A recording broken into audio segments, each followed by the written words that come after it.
I don't know whether to laugh or to cry or to pity. I just don't know what reaction to have towards these people who still insist, oh, Jubilee this, Jubilee that, oh, Jubilee won the election, blah, blah, blah, blah, blah, blah. And they continue to do this even when the country is on the brink.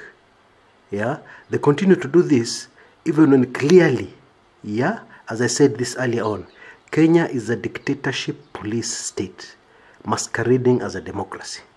And we begin to see it very clearly, very, very clearly. Now, sample this. These are things that have happened within the last 3 or 4 hours. Just the last 3 or 4 hours. The following things have happened. Okay?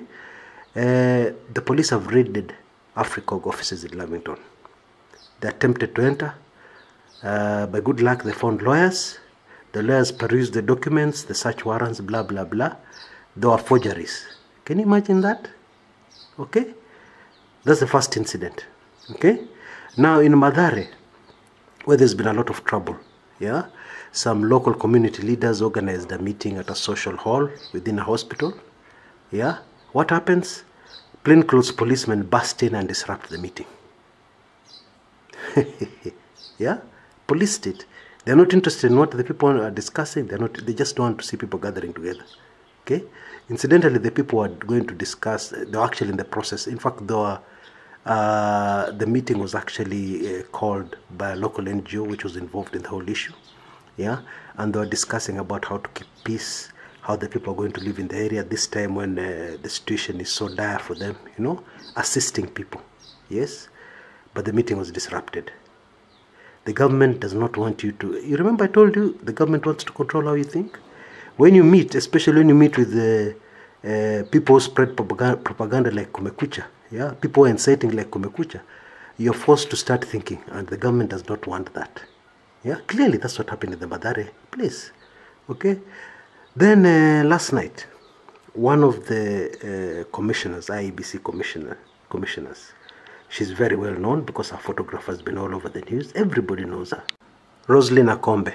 Yeah, Rosalina Akanda, of course, is a very well-known commissioner. During the during the announcement of President Uhuru as the winner, it emerged she has quite a sense of humor. She was actually the MC at that ceremony. And it was a very gloomy time for a lot of people in the country. Yeah, even the celebrations were, you know, forced. Yeah, we all know why. But thanks to Rosalina Akanda, she tried to lighten up the thing, you know, talking about how ladies in social media were going crazy over a man called the CEO of the IBC, yeah, Chiloba. She said, you know, she was telling ladies the guy is taken, blah, blah, blah, blah, blah, blah. Apparently, Kenyan ladies are just very aggressive nowadays, yeah. They seem to have just had a crush on Chiloba, yeah. Not the political ones, because the political ones, their views are clear. Okay, anyway. So, Rosalina Akanda gets arrested. Actually, she was taken off an aircraft. She had already boarded an airline, which was on transit to, which was headed to New York, United States of America, Trump country. Yeah, she was removed from the airline, from the aircraft. Her luggage removed. You know your process.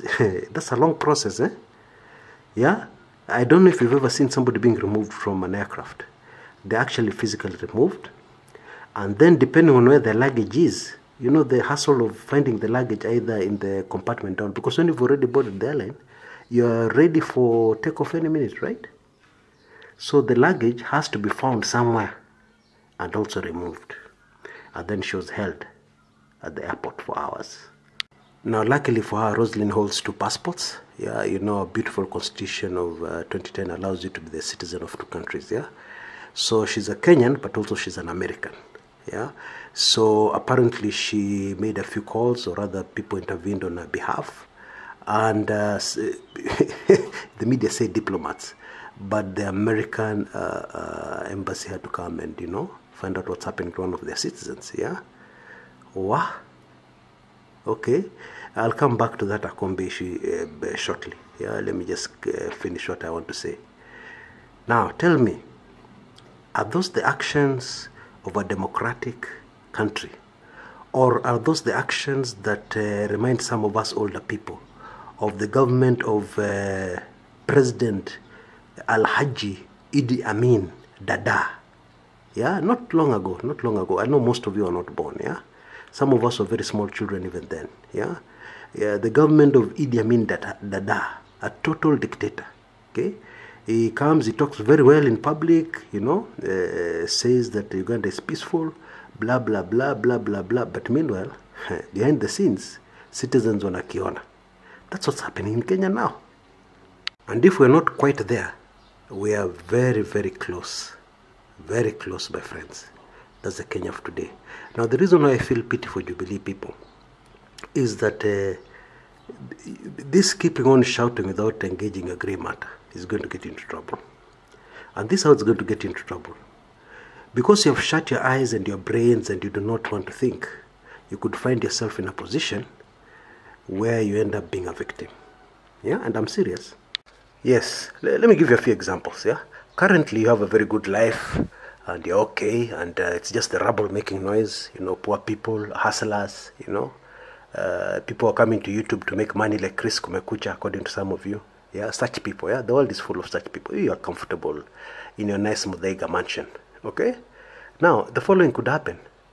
You know, we all know, it's a big secret, but it's an open secret, that the security forces are shooting to kill. Okay, so this poor guy is running from Madare, and he jumps over the fence into your compound, and the security forces are chasing him. And as persons unknown are chasing him, they fire at him. The bullet misses him, and your small children are playing around the swimming pool in your mansion, and the bullet gets them. Get my drift? Folks, we're in this together. Whether you're Jubilee, whether you're NASA, whether you're neutral like myself, we have now all been clumped together. We have all been forced together in a corner as Kenyans. Yeah? Tutadu? Nothing. Yeah? But at least get your grey matter working to realize where you are. Right now you're at a corner. Yeah? There's clampdown of NGOs, clampdown of meetings and gatherings of any kind. Yeah, I believe even churches have to be careful, especially the churches which talk about what people are going through, something which could be suspected to be even slightly political. Your church service could be disrupted. And I'm serious. That is where we are as a country, and that's the truth. Actually, Maina K put it very well, not very well. Let me just quote Maina K exactly what he said. During this attack, he was interviewed by the press, you know, when these plainclothes policemen were trying to forcefully enter AFRICOG offices, at the NGO probe. And AFRICOG is not even an NGO. Gosh.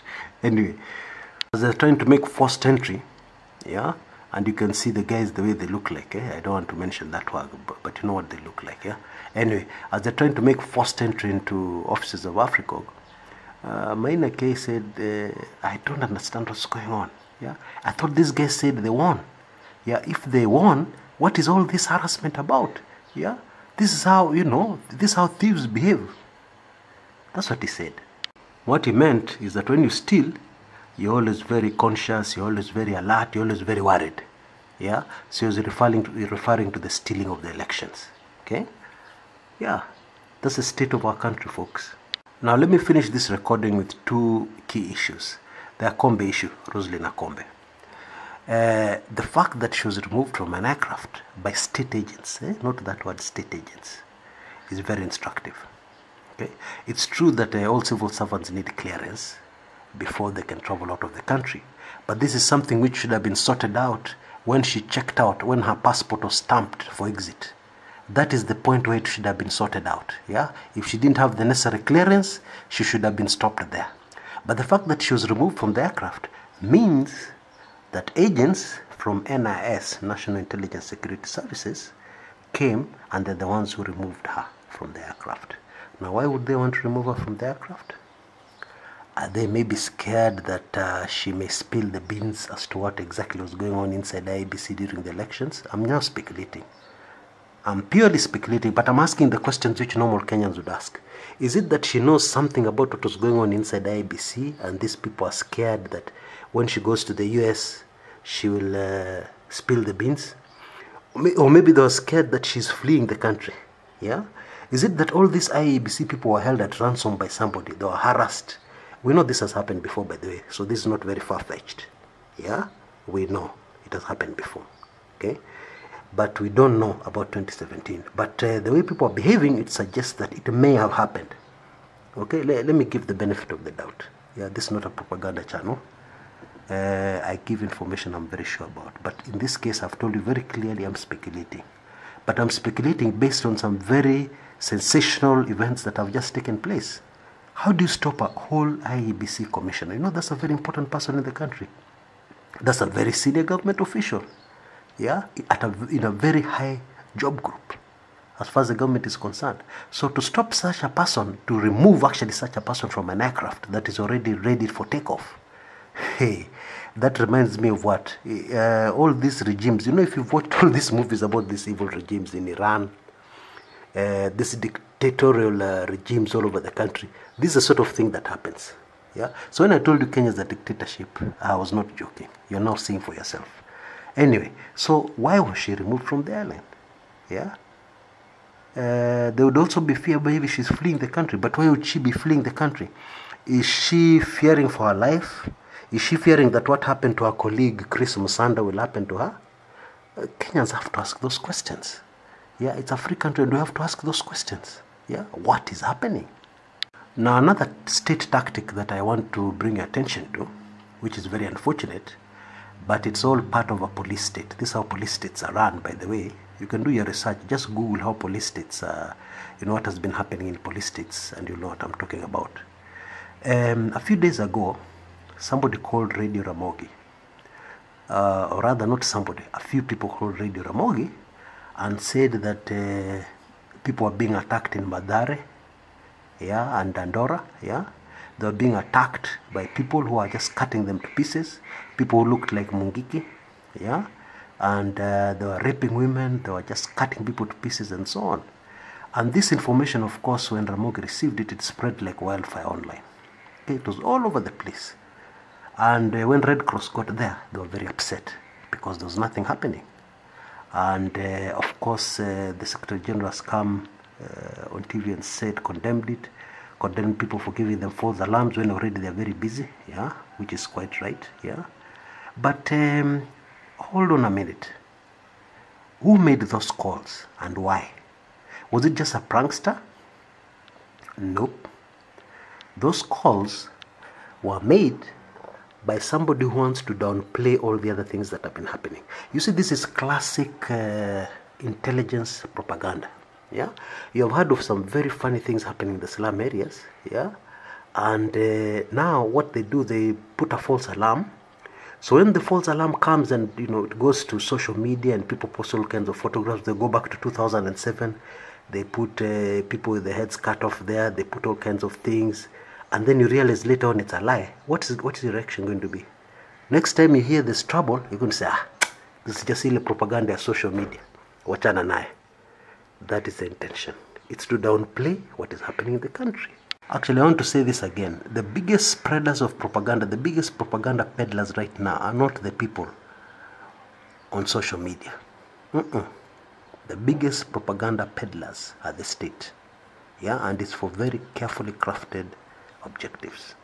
And of course, if social media had acted in the right way, if we had people had spread enough of those bloody photographs from 2007, I can imagine the police spokesman would have come and they'd have said, you see what we're telling you? People are spreading falsehoods on social media. These things are not happening, and what would have followed is a total shutdown, yeah, on top of the arrests they're already making, okay, and the threats they're making to Kenyans, and the privacy, invading people's privacy. Apart from that now, what would have followed would have been a total shutdown.